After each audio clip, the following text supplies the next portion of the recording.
it can be tempting as a leader to feel like you have to have the answer to every question your team brings to you. But I just want to remind you of some of the principles that are true in any crucial conversation that you might be having.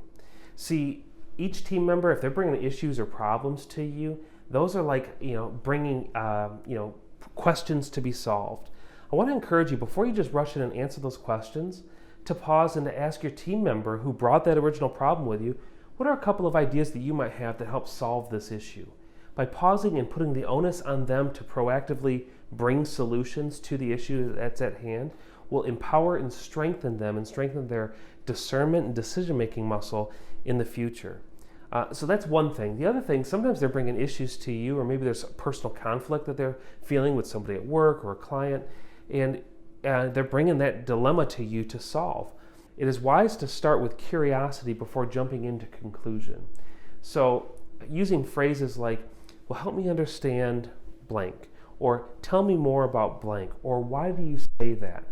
Just to help the team member fully express what's really on their mind, or quite frankly, anybody that you're having this conversation with. If they're bringing an issue to you, it could be a spouse or children, what have you, but help me understand, tell me more. That's usually a pretty safe response initially, because it gives the person the opportunity to go deeper. If there's more information, they could be able to offer that to you, and gives you a chance to really better understand their perspective. And then also I want to remind you of another tool, reflective listening. So I think if I hear you saying reflective listening, if I think I hear you saying this, does that sound about right? And give that team member the opportunity to respond to that. It's important for especially the high D's that are out there. I'm a D myself. We want to rush in with a conclusion. We want to rush in with an answer.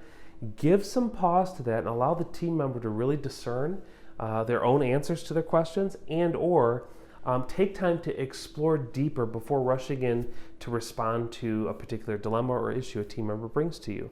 I'm telling you, doing this creates a relationship equity between you and your team, and also creates an empathy that couldn't exist without it. So I just want to encourage you, use these tools, these conversation tools, to thrive as you lead your team forward.